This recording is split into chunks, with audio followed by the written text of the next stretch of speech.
السلام عليكم ورحمة الله وبركاته والصلاة والسلام على سيدنا Muhammad la ilahi wa sallam. Ce mercredi 14 janvier 2026, quelque chose est différent, même si extérieurement tout semble identique. À l'intérieur pourtant, il y a cette sensation étrange, comme si ton cœur se tenait à la frontière d'un changement, sans encore savoir de quel côté il va basculer. Tu te lèves chaque jour avec l'espoir que ce sera peut-être aujourd'hui. Aujourd'hui où une porte s'ouvre. Aujourd'hui où une nouvelle arrive. Aujourd'hui où Allah répond enfin à cette invocation que tu répètes depuis si longtemps. Mais les jours passent et l'attente fatigue. Fatigue de demander sans voir. Fatigue de patienter sans comprendre. Fatigue de faire des efforts pendant que les résultats tardent. Il y a des moments où tu te dis « Ai-je fait quelque chose de mal ? Pourquoi mes invocations semblent-elles suspendues ? Pourquoi tout paraît bloqué alors que je fais confiance à Allah ?» Tu travailles, tu fais les causes, tu évites l'illicite autant que tu peux. Et pourtant, la baraka semble absente. L'argent arrive, puis disparaît, comme s'il ne voulait jamais rester. Les projets commencent avec enthousiasme, puis s'essoufflent sans raison apparente. Les opportunités passent devant toi, mais ne s'arrêtent jamais. Et dans le silence de ton cœur, une question revient souvent. Ya Rab, jusqu'à quand ? Ce sentiment, beaucoup le vivent, mais peu osent l'exprimer. Alors si tu ressens cela en ce mercredi précis, sache une chose. Tu n'es pas ici par hasard. Ce 14 janvier 2026 n'est pas un jour comme les autres. Pas parce que le monde change, mais parce que ton cœur est prêt à entendre quelque chose. Et si ce mercredi cachait une clé simple, discrète, mais puissante, une clé que beaucoup ignorent parce qu'ils cherchent des solutions compliquées, alors qu'Allah aime la sincérité, la constance et la confiance.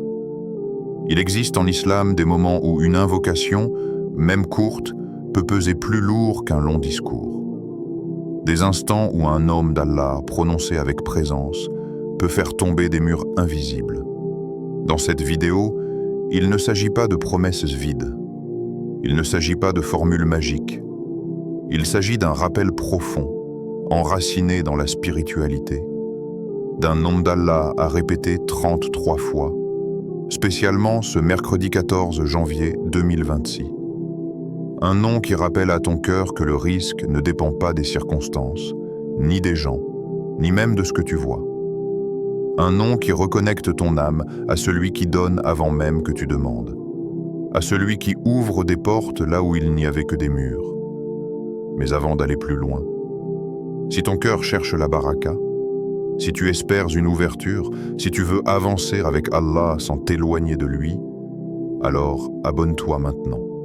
Et écris en commentaire un mot simple mais sincère.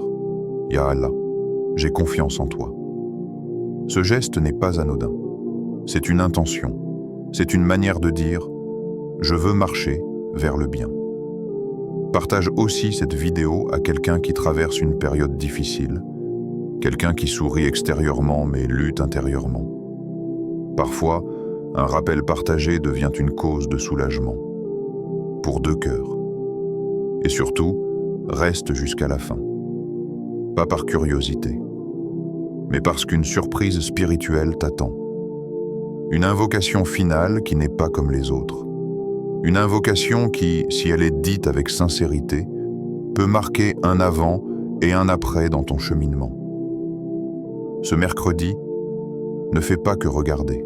Écoute, ressens. Laisse ton cœur ralentir. Car parfois, le changement ne commence pas par ce qu'Allah te donne, mais par ce qu'il réveille en toi, ce que le mercredi révèle à ceux qui savent observer. Dans la vie du croyant, tous les jours se ressemblent en apparence, mais ils ne se valent pas tous auprès d'Allah. Certains jours portent des ouvertures invisibles, des instants où le ciel est plus proche que d'habitude, des moments où une invocation, prononcée avec sincérité, trouve un chemin plus rapide vers l'acceptation. Le mercredi fait partie de ces jours que beaucoup traversent sans y prêter attention. Et pourtant, dans la sunna, il existe des indications subtiles, rarement mises en avant mais profondément significatives. Le prophète ne parlait pas au hasard. Il ne choisissait pas ces moments d'invocation sans sagesse. Chaque instant avait un sens. Chaque habitude cachait une lumière. Il est rapporté que le prophète invoquait Allah entre Dour et Asr le mercredi et que ses invocations étaient exaucées. Ce détail peut sembler simple, mais il est immense pour celui qui médite. Pourquoi le mercredi? Pourquoi ce moment précis de la journée? Pourquoi cette constance silencieuse? Les savants expliquent que certains jours sont marqués par des décrets divins, par des décisions qu'Allah fait descendre dans la création. Non pas parce qu'Allah est limité par le temps, car il en est le créateur, mais parce qu'il éduque ses serviteurs à reconnaître les moments de réceptivité. Le mercredi est un jour situé entre deux pôles. Il n'est plus le début plein d'élan. Il n'est pas encore la fin porteuse de soulagement. C'est un jour de milieu. Et souvent, les plus grandes épreuves et les plus grandes ouvertures se trouvent au milieu. Beaucoup abandonnent au milieu. Beaucoup doutent au milieu. Beaucoup se fatiguent au milieu. Mais le croyant attentif comprend que le milieu est un test de sincérité. Ce mercredi 14 janvier 2026, tu te trouves peut-être exactement là, au milieu d'un effort, au milieu d'une attente, au milieu d'une invocation qui tarde. Et c'est précisément pour cela que ce jour mérite ton attention. En islam, le temps n'est pas vide. Il est chargé de sens. Allah jure par le temps dans le Coran, par l'aube, par la nuit, par l'après-midi, par l'aube naissante. Par le temps, l'homme est certes en perdition. Si Allah jure par quelque chose, c'est qu'il y a là un message. Le message est clair. Celui qui comprend le temps comprend une partie du décret d'Allah. Le mercredi n'est pas mentionné explicitement dans le Coran par son nom, mais la Sunna nous apprend que les habitudes du prophète sont une clé d'accès à la sagesse divine. Le prophète ne multipliait pas les invocations au hasard. Il choisissait des moments où le cœur est plus apaisé, où l'âme est plus disponible, où le monde ralentit légèrement. Entre Dour et Asr, le mercredi, le corps est éveillé mais moins pressé. Les préoccupations sont là, mais plus calmes. C'est un moment où l'âme peut parler sans être étouffée par l'agitation. Et Allah aime quand son serviteur l'invoque sans précipitation, sans nervosité, sans colère. Beaucoup invoquent Allah uniquement quand tout va mal, mais peu invoquent avec présence, avec espérance maîtrisée, avec confiance silencieuse. Ce mercredi t'invite à cela, à ralentir intérieurement, à cesser de courir derrière les solutions humaines, à reconnaître que le secours ne vient pas toujours dans le bruit, mais souvent dans le calme. Il y a une sagesse immense dans le fait qu'Allah retarde parfois l'exaucement. Ce n'est pas un rejet, ce n'est pas un oubli, c'est une éducation du cœur. Et peut-être que vous détestez une chose, alors qu'elle est un bien pour vous. Le mercredi est souvent le jour où cette vérité devient plus claire, parce que c'est le jour où l'ego commence à se fatiguer et où le cœur devient plus humble. Les savants disent que lorsque l'âme est brisée, l'invocation monte plus vite. Non pas une brisure de désespoir, mais une brisure d'abandon. Ce mercredi 14 janvier 2026 peut être ce moment précis où tu dis intérieurement « Ya Allah, je te laisse faire ». Et c'est souvent, à cet instant, que les portes commencent à trembler. Pas forcément de manière spectaculaire, parfois subtilement, parfois par une idée, parfois par un retard qui cache un bien, parfois par une protection que tu ne verras jamais. Le croyant ne mesure pas le succès uniquement par ce qu'il reçoit, mais par ce qu'Allah lui évite. Ce mercredi n'est donc pas un jour pour réclamer avec arrogance. C'est un jour pour demander avec adab, avec respect, avec conscience de ta petitesse et de sa grandeur. Le prophète nous a enseigné que certaines invocations ne sont pas exaucées immédiatement pour une raison noble, parce qu'Allah prépare quelque chose de meilleur, ou parce qu'il repousse un mal plus grand, ou parce qu'il réserve la récompense pour l'au-delà. Mais quand un serviteur continue malgré tout, quand il choisit un moment précis, quand il invoque avec un nom d'Allah adapté à son besoin, alors l'invocation ne se perd jamais. Elle circule. Elle est enregistrée. Elle agit. Et ce mercredi est une invitation silencieuse à entrer dans cette dynamique. Pas avec agitation, pas avec impatience, mais avec cette certitude profonde que le temps d'Allah n'est jamais en retard. Le mercredi ne promet pas des miracles instantanés. Il promet quelque chose de plus précieux, une reconnexion. Et parfois, cette reconnexion est le premier pas vers une ouverture que tu n'imaginais même pas. Sans bruit, sans annonce, mais avec une précision parfaite, quand le risque semble présent, mais sans baraka. Il y a une réalité que beaucoup vivent sans réussir à la nommer. Ce n'est pas l'absence totale de risque, ce n'est pas la pauvreté visible, ce n'est pas forcément le manque d'argent. C'est autre chose. C'est le sentiment que rien ne tient. Tu gagnes, mais tu ne comprends pas où tout disparaît. Tu reçois, mais tu n'en profites jamais vraiment. Tu avances, mais tu n'as jamais l'impression de respirer. Comme si ta subsistance passait à travers tes mains, sans jamais s'y déposer. En islam, on appelle cela une chose très précise, le manque de baraka. La baraka, ce n'est pas la quantité. La baraka, c'est la stabilité. La baraka, c'est quand peu suffit, quand ce que tu as te porte au lieu de t'écraser. Et quand la baraka s'en va, même beaucoup devient lourd. Peut-être que tu l'as déjà ressenti. Tu regardes autour de toi et tu vois des gens qui gagnent moins que toi, mais qui semblent plus apaisés, plus stables, plus sereins. Et toi, malgré les efforts, malgré la patience, malgré les invocations, tu te sens toujours sur le fil. Ce décalage fait mal, parce qu'il touche à l'estime, à la confiance, à la relation avec Allah. Tu finis parfois par te demander, en silence, est-ce qu'Allah m'a oublié? Et cette pensée, même si tu la repousses, laisse une trace. Le prophète a pourtant été très clair. La richesse n'est pas l'abondance des biens, mais la richesse du cœur. Mais attention, ce hadith n'est pas une invitation à accepter l'instabilité. Ce n'est pas un appel à la résignation, c'est un rappel d'équilibre. Allah n'a jamais interdit à ses serviteurs de chercher la subsistance. Au contraire, il a ordonné l'effort, il a valorisé le travail, il a béni le commerce licite. Mais il a aussi établi une loi spirituelle. Le risque sans baraka devient une épreuve. Parfois, Allah donne beaucoup pour tester. Parfois, il retient pour protéger. Parfois, il laisse circuler l'argent sans le stabiliser, pour rappeler au cœur que la sécurité ne vient pas des chiffres. Le problème, c'est que notre époque nous a appris à mesurer la réussite uniquement par ce qui se voit. Salaire, bien, statut, résultat. Mais le cœur, lui, a une autre lecture.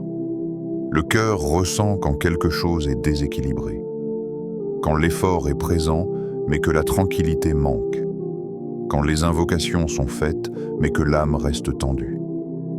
Et c'est là que beaucoup se trompent de combat. Ils pensent que le problème est « je ne gagne pas assez », alors qu'en réalité, le problème est souvent « mon lien avec Ar-Razak n'est pas stabilisé ». Allah est celui qui pourvoit, pas l'employeur, pas le marché, pas les contacts, pas les opportunités. Tout cela n'est que des causes. Et une cause sans baraka peut épuiser plus qu'elle ne nourrit. Le Coran est très clair sur ce point. Allah étend la subsistance à qui il veut et la restreint à qui il veut. Mais ce verset est souvent mal compris. Beaucoup l'entendent comme une fatalité, alors qu'il s'agit d'une invitation à la lucidité. Allah élargit et Allah restreint, non pas au hasard, mais avec sagesse, avec connaissance de ce que le cœur peut porter. Parfois, Allah sait que si le risque arrivait d'un coup, le cœur s'éloignerait. Parfois, il sait que la difficulté actuelle protège d'un mal futur. Parfois, il prépare un changement intérieur avant d'accorder un changement matériel. Et souvent, ce processus est inconfortable, parce que l'ego veut des réponses rapides, parce que le cœur veut être rassuré, parce que l'âme se fatigue d'attendre. C'est dans ces moments-là que le croyant doit se poser une question essentielle. Est-ce que je cherche seulement l'ouverture matérielle ou la baraka qui l'accompagne? Car une richesse sans baraka peut te faire perdre ta prière.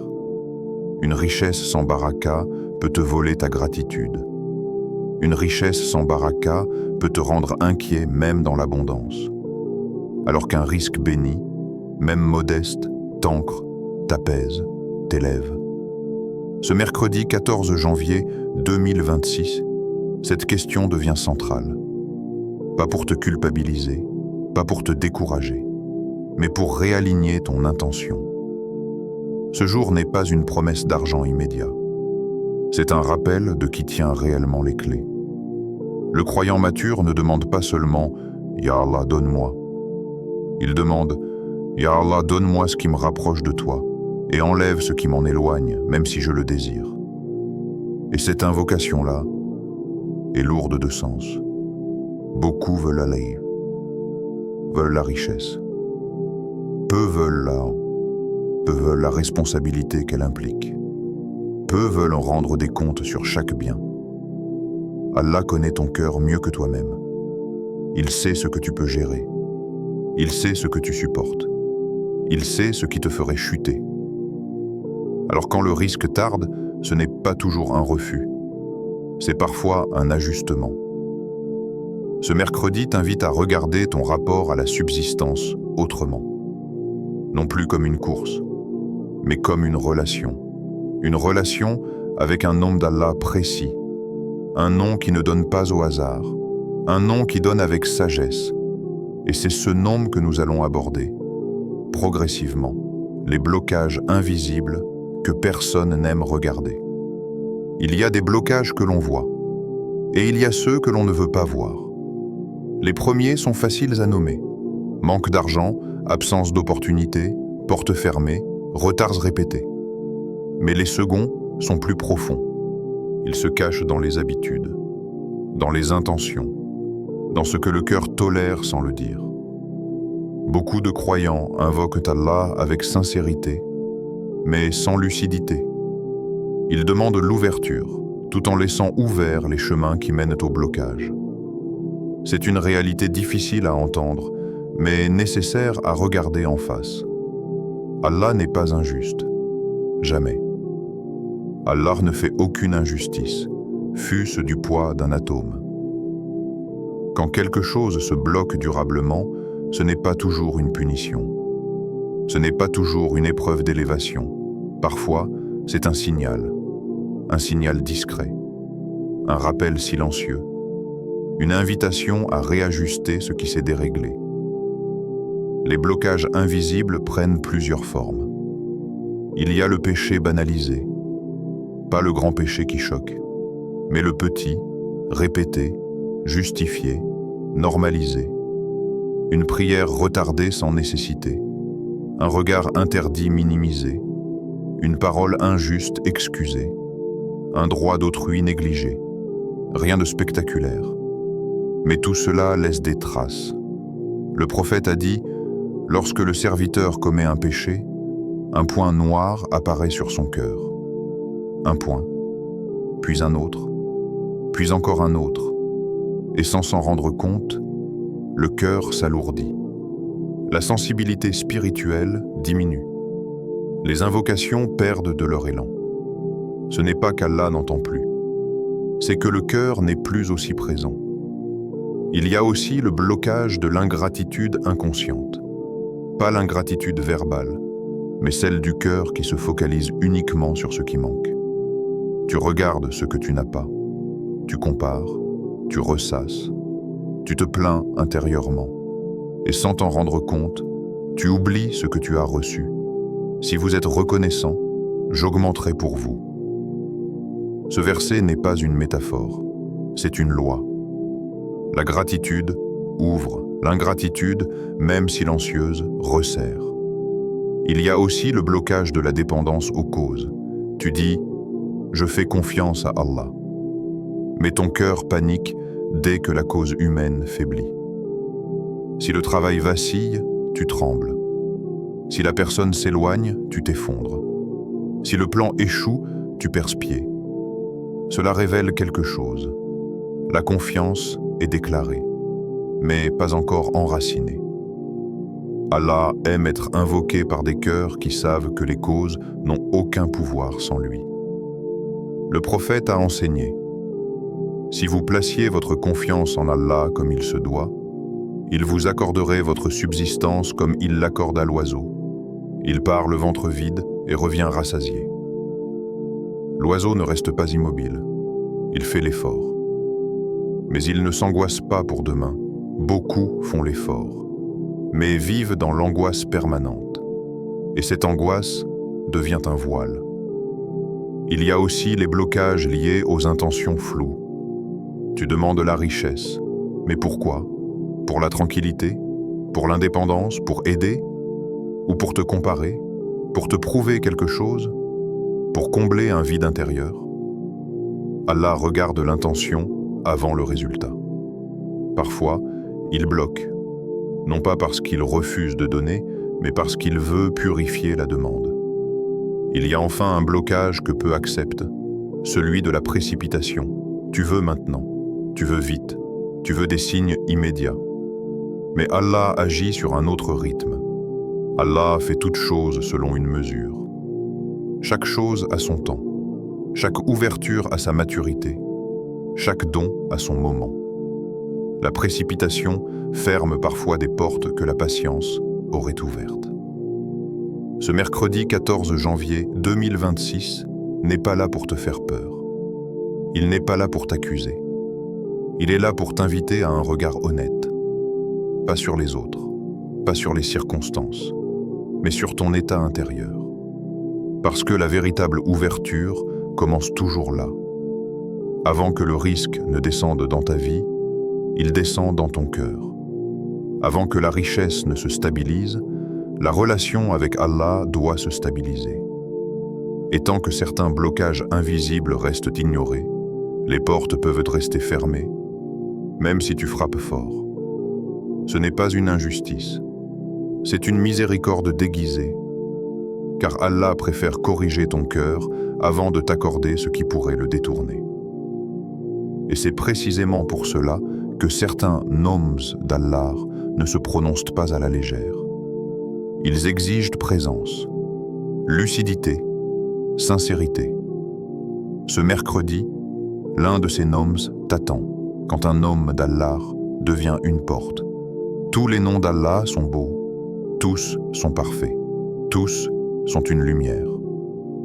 Mais certains noms, lorsqu'ils sont compris, agissent comme des portes. Pas des portes que l'on force, des portes qui s'ouvrent lorsque le cœur est prêt à entrer. Parmi ces noms, il y en a un que beaucoup prononcent, sans jamais vraiment le méditer. Ar-Razak, le pourvoyeur, celui qui donne sans compter, celui qui nourrit avant même que la demande ne soit formulée. Quand Allah se présente à toi comme Ar-Razak, il ne parle pas uniquement d'argent. Il parle de tout ce qui te fait tenir debout, l'air que tu respires, la force de te lever le matin, l'idée qui traverse ton esprit au bon moment, la personne qui apparaît quand tu en as besoin. Tout cela fait partie du risque. Certes, Allah est le pourvoyeur, le détenteur de la force, l'inébranlable. Ce verset n'est pas une promesse abstraite, c'est une déclaration d'identité. Allah ne dit pas « je donnerai peut-être », Il dit « Je suis Ar-Razak ». Cela signifie que le don fait partie de son essence. Il ne se fatigue pas de donner. Il ne se lasse pas de pourvoir. Il ne se trompe jamais dans ce qu'il accorde. Le problème n'est donc jamais chez Ar-Razak. Il est toujours dans notre perception du don. Beaucoup pensent que le risque doit forcément ressembler à ce qu'ils imaginent. Un montant précis, une situation précise, un timing précis. Mais Ar-Razak donne selon une sagesse qui dépasse les projections humaines. Parfois, il donne ce que tu demandes. Parfois, il donne autre chose au même moment. Parfois, il retarde pour protéger. Parfois, il ferme une porte pour t'éviter un piège. Quand tu répètes « Ya Ar-Razak », tu ne récites pas un mot. Tu rappelles à ton cœur qui contrôle réellement ta subsistance. Tu cesses de t'accrocher aux causes. Tu réorientes ton attachement. Le prophète a enseigné que le risque de chaque être humain est écrit. Mais il a aussi enseigné que certaines actions peuvent l'élargir ou le restreindre. Cela signifie une chose essentielle. Le risque est écrit, mais son expérience dépend de ton état spirituel. Deux personnes peuvent recevoir la même somme. L'une y trouvera tranquillité, l'autre y trouvera inquiétude. La différence, la baraka. Et la baraka est directement liée à Ar-Razak. Quand ce nom est absent de la conscience, le cœur devient dépendant des chiffres. Quand ce nom est présent, le cœur devient stable, même dans l'incertitude. Ce mercredi 14 janvier 2026, il ne s'agit pas de réciter ce nom machinalement. Il s'agit de s'y reposer, de laisser ce nom calmer l'angoisse, de laisser ce nom corriger les attentes, de laisser ce nom reconstruire la confiance. Car Ar-Razak n'est pas seulement celui qui donne, il est celui qui suffit. N'est-ce pas Allah qui suffit à son serviteur? Cette suffisance est un trésor. Elle te libère de la peur du lendemain. Elle t'empêche de t'humilier devant les créatures. Elle t'ancre dans la dignité. Quand tu dis « Ya Ar-Razak », demande-toi, est-ce que je crois réellement que mon risque vient de lui? Ou est-ce que je le sais seulement en théorie? La répétition n'est pas là pour convaincre Allah. Elle est là pour convaincre ton propre cœur. Chaque fois que tu répètes ce nom, tu enlèves une couche d'illusion, une couche qui te faisait croire que tout dépendait de toi ou des autres. Ar-Razak donne parfois sans que tu comprennes comment. Une dette qui s'efface, une opportunité qui surgit, un besoin qui disparaît avant même d'être comblé. Et parfois, il donne autrement, par une patience renforcée, par une foi approfondie, par une clarté intérieure. Ce sont aussi des formes de richesse. Les compagnons du prophète l'avaient compris. Ils travaillaient, ils commerçaient, ils faisaient des causes. Mais leur cœur n'était jamais attaché aux causes. Ils savaient que si Ar-Razak décidait de retirer, aucune cause ne pourrait maintenir. Et que s'il décidait de donner, aucun obstacle ne pourrait empêcher. Ce mercredi t'invite à cette certitude, pas théorique, vécue, à prononcer ce nom comme on se confie à quelqu'un qui sait, comme on s'adresse à celui qui n'oublie jamais. Et quand ce nom commence à résonner vraiment dans le cœur, quelque chose change. Pas forcément à l'extérieur, immédiatement, mais à l'intérieur, sûrement. Et ce changement-là, et c'est souvent le premier signe que la porte commence à s'entrouvrir. Pourquoi 33 fois et comment le cœur entre dans le dhikr? À ce stade, une question peut naturellement surgir dans l'esprit. Pourquoi 33 fois? Pourquoi pas plus? Pourquoi pas moins? En islam, les chiffres ne sont jamais choisis au hasard lorsqu'ils sont liés au dhikr. Ils ne sont pas magiques, ils sont structurants. Le chiffre 33 revient dans la sunna comme un rythme qui discipline la langue et apaise le cœur. Après la prière, le prophète enseignait à ses compagnons de dire « Subhanallah » 33 fois, « Alhamdulillah » 33 fois, « Allahu Akbar » 33 fois. Pourquoi? Parce que ce nombre crée un équilibre. Il n'est ni trop court pour être vide, ni trop long pour devenir mécanique. 33 fois, c'est le temps nécessaire pour que la langue commence et que le cœur finisse par suivre. Car le vrai dhikr ne commence jamais au premier mot. Il commence quand l'esprit cesse de vagabonder. Au début, tu récites. Puis, progressivement, tu ressens. C'est exactement pour cela que ce mercredi 14 janvier 2026, le dhikr de Ya Ar-Razzaq est associé à ce nombre précis. Il te permet de traverser plusieurs états. Les premières répétitions sont souvent distraites. Tu penses à tes soucis, à tes factures, à tes projets. Puis, vers la 10e ou la 15e, le souffle ralentit. La voix intérieure devient plus douce. Et vers la fin, quelque chose se pose. C'est là que le dhikr commence réellement. Ce que beaucoup ignorent, c'est que le dhikr n'est pas un simple acte vocal. C'est un mouvement intérieur. Quand tu répètes « Ya Ar-Razzaq », tu n'es pas en train d'informer Allah de ton besoin. Il le connaît déjà. Tu es en train de rappeler à ton âme qu'elle n'est pas abandonnée. Chaque répétition est comme une goutte. Une seule goutte semble insignifiante. Mais 33 gouttes, versées avec constance, creusent un chemin. Le prophète a dit que les œuvres les plus aimées d'Allah sont celles qui sont constantes, même si elles sont petites. Le dhikr de 33 répétitions s'inscrit exactement dans cette logique. Il ne t'épuise pas, il ne t'écrase pas, il t'installe. Mais attention, ce dhikr ne fonctionne pas comme une formule récitable à la hâte. Il demande une présence minimale, pas une concentration parfaite, personne n'en est capable, mais une intention claire. Avant de commencer, le cœur doit savoir pourquoi il parle.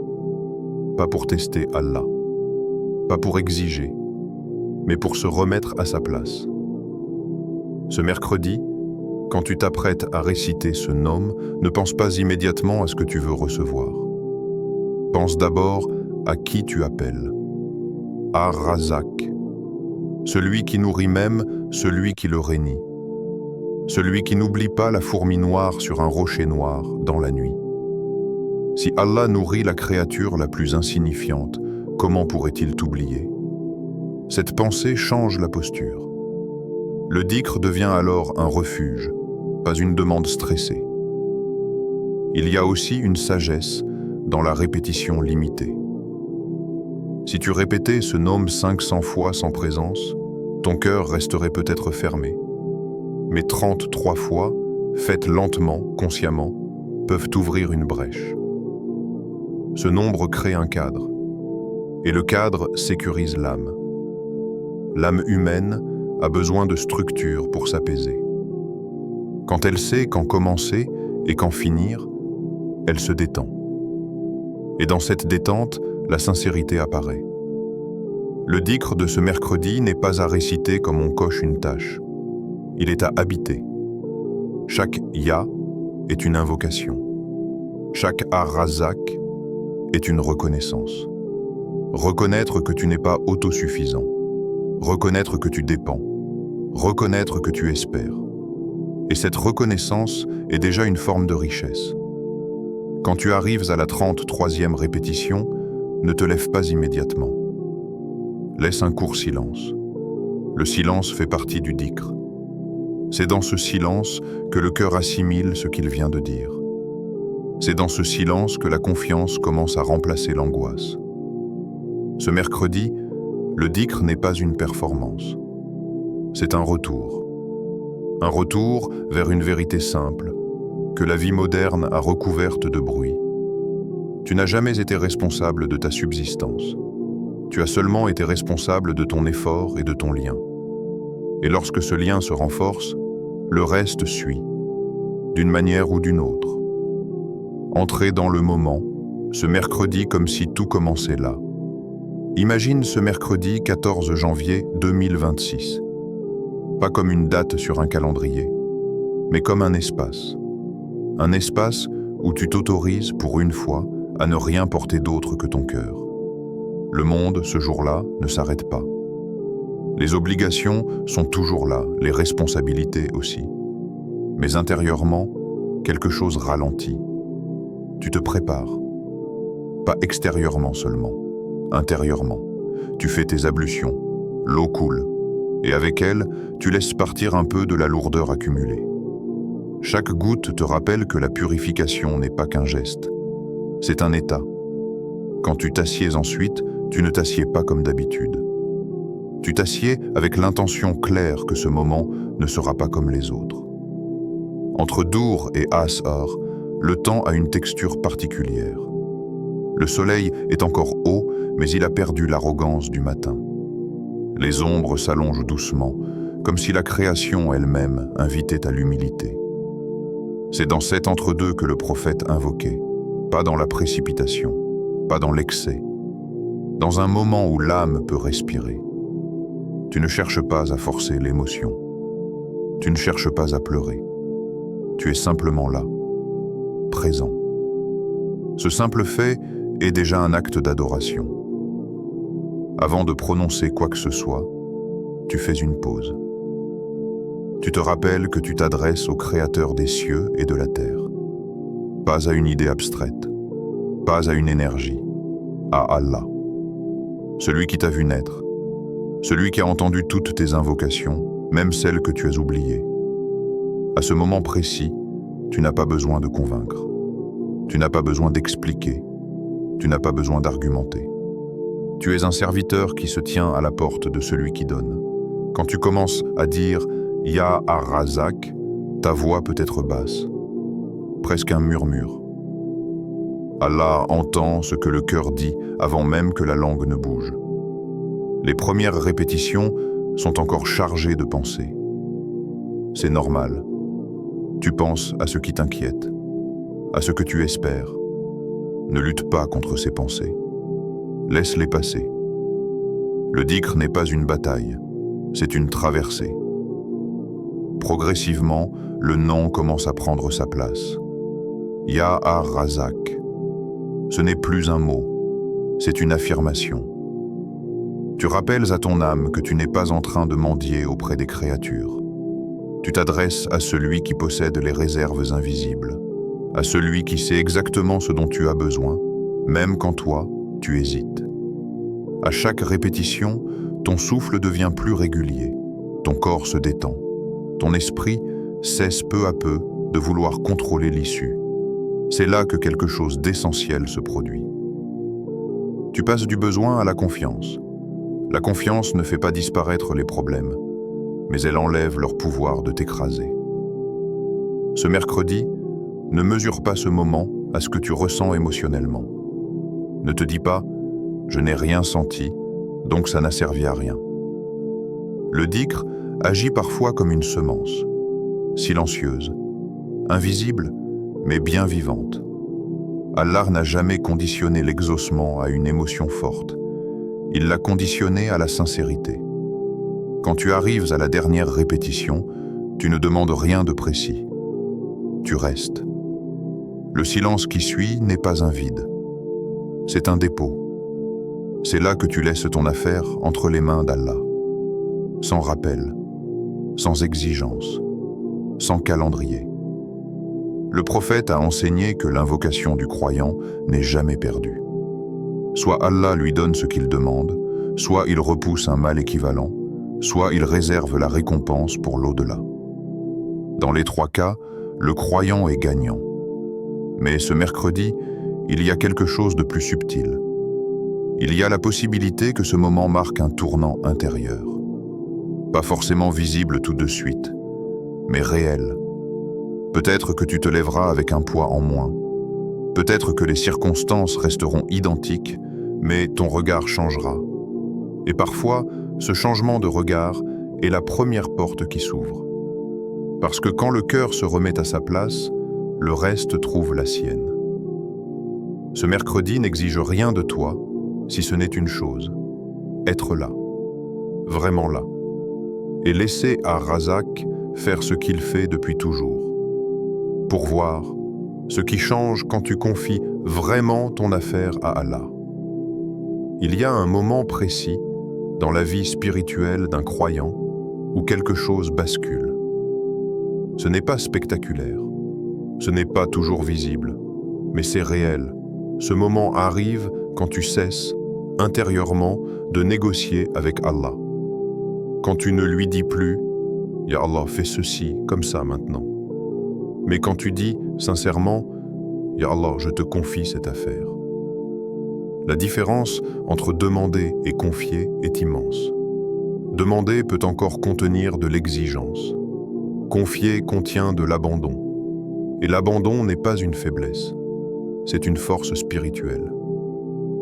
Ce mercredi 14 janvier 2026, si tu arrives à ce point précis, alors quelque chose en toi a déjà changé, même si tu ne le vois pas encore. Beaucoup pensent que la confiance en Allah signifie ne plus rien ressentir, ne plus avoir peur, ne plus être inquiet. C'est faux. La confiance ne supprime pas les émotions humaines, elle les remet à leur place. Tu peux ressentir l'incertitude sans qu'elle te gouverne. Tu peux ressentir le besoin sans qu'il te rende dépendant. Tu peux attendre sans t'aigrir. C'est cela, la maturité spirituelle. Quand tu répètes « Ya Ar-Razak », ce n'est pas seulement ton risque matériel que tu places entre les mains d'Allah. C'est ton avenir, ta stabilité, ton identité. Tu reconnais que tu n'es pas venu sur terre pour tout maîtriser, mais pour cheminer. Allah ne demande pas à ses serviteurs d'être forts par eux-mêmes. Il leur demande d'être vrais. Allah n'impose à aucune âme une charge supérieure à sa capacité. Ce verset est souvent récité, mais rarement médité. Il signifie aussi que ce que tu portes aujourd'hui, tu es capable de le porter, même si tu es fatigué. Et si Allah t'a maintenu en vie jusqu'à ce mercredi, ce n'est pas pour te laisser t'effondrer. Il y a parfois une erreur que beaucoup font. Ils pensent que la confiance en Allah va les dispenser de l'effort. Mais la vraie confiance te libère de l'angoisse liée à l'effort, pas de l'effort lui-même. Le croyant avance, il agit, il travaille. Mais son cœur n'est pas suspendu au résultat. Il sait que le résultat appartient à Allah. Ce mercredi, ce que tu fais intérieurement est plus important que ce que tu obtiendras extérieurement. Parce que l'extérieur change avec le temps, mais l'intérieur détermine comment tu traverses ce changement. Quand un serviteur confie réellement son affaire à Allah, il se passe plusieurs choses. Il arrête de comparer son chemin à celui des autres. Il cesse de mesurer sa valeur à sa situation. Il comprend que chaque retard apparent peut être une protection. Il commence aussi à voir différemment les petites ouvertures. Un soulagement discret, une idée claire, un apaisement inattendu. Ce sont des signes. Pas toujours de l'abondance immédiate, mais de la présence divine. Et cette présence est une richesse en soi. Le prophète a traversé des périodes où les moyens étaient limités, où la nourriture manquait, où l'issue semblait lointaine. Et pourtant, son cœur n'a jamais douté de la promesse d'Allah. Pourquoi? Parce qu'il savait que la valeur d'un croyant ne se mesure pas à ce qu'il possède, mais à qui il sert. Ce mercredi, si tu sors de ce moment avec une chose, que ce soit celle-ci, tu n'es pas en retard dans ta vie. Tu es exactement là où Allah t'a placé. Cela ne veut pas dire rester immobile. Cela veut dire avancer sans te haïr, sans te dévaloriser, sans penser que tu es moins aimé. Allah n'aime pas ses serviteurs en fonction de leur réussite matérielle. Il les aime en fonction de leur sincérité, de leur patience, de leur retour vers lui. Et parfois, il resserre la subsistance pour rapprocher le cœur. Ce n'est pas un rejet, c'est une pédagogie. Ce mercredi n'est pas un ultimatum. Ce n'est pas « soit Allah me donne, soit je me décourage. C'est un engagement intérieur. Quoi qu'Allah décide, je reste attaché à lui. Et cet engagement change tout. Parce que quand un cœur atteint ce niveau, il devient prêt. Prêt à recevoir sans se perdre. Prêt à patienter sans se fermer. Prêt à être riche sans s'arroger. Prêt à être éprouvé sans se briser. Ar-Razzaq n'est pas pressé. Il donne au moment juste. Et parfois, le moment juste commence quand le cœur cesse de forcer et commence à faire confiance. Ce mercredi, si tu as tenu jusqu'ici, ce n'est pas pour entendre une promesse facile. C'est parce que ton cœur est capable d'entendre une vérité plus profonde. Ce que tu cherches ne se trouve pas uniquement dans ce que tu attends d'Allah, mais dans la manière dont tu attends Allah. Et cette attente-là, quand elle est habitée par la confiance, ne revient jamais vide. Maintenant que ton cœur a traversé ce mercredi 14 janvier 2026, que ton esprit a compris les blocages invisibles et que ton âme a rencontré Ar-Razzaq dans le dhikr, il est temps de passer à l'invocation finale. Assieds-toi calmement. Prends une respiration profonde. Ferme les yeux si tu le souhaites et prononce avec sincérité, avec conscience. Ya Ar-Razzaq, ouvre mes portes, bénis mon risque, purifie ce que je reçois et éloigne de moi tout ce qui m'éloigne de toi. Accorde-moi la richesse qui apaise mon cœur, qui serre mon âme et me rapproche de toi. Guide mes pas vers ce qui est licite et bénéfique et protège-moi de ce qui pourrait me nuire. Fais que chaque bien qui entre dans ma vie devienne une bénédiction durable et que je sois reconnaissant en toutes circonstances. Répète ce nom 33 fois, comme nous l'avons expliqué. Mais rappelle-toi que chaque répétition doit habiter ton cœur, pas seulement tes lèvres. Pendant ce dhikr, imagine ton risque comme une lumière. Chaque répétition est une goutte de lumière qui éclaire un chemin jusque-là invisible. Et dans ce chemin, tu permets à Allah de retirer ce qui bloque, d'attirer ce qui est bénéfique et d'ouvrir ce que tu pensais fermé. Ne t'inquiète pas si tu ne ressens pas immédiatement de changement. Le changement commence dans le cœur, et ce que ton cœur vit aujourd'hui guidera tout ce qui se passera demain. Ce que ce mercredi t'apporte. Ce mercredi 14 janvier 2026 n'est pas un jour ordinaire. Il t'invite à revoir ton rapport à la subsistance, identifier les blocages invisibles dans ton cœur, comprendre que le risque et la baraka viennent toujours d'Allah, revenir à lui avec sincérité, patience et présence. Le dhikr que tu viens de faire n'est pas une simple récitation, c'est un engagement, un appel à la confiance, une reconnexion avec celui qui ne laisse jamais ses serviteurs sans réponse. Répétez Ya Ar-Razzaq 33 fois, aujourd'hui, c'est comme planter une graine. Et cette graine, bi-idnillah, peut transformer des années d'attente en ouverture. Pour ne pas elcher. Avant de terminer, rappelle-toi ces 3 actions simples mais puissantes pour renforcer cette pratique. Abonne-toi à la chaîne si ce n'est pas déjà fait.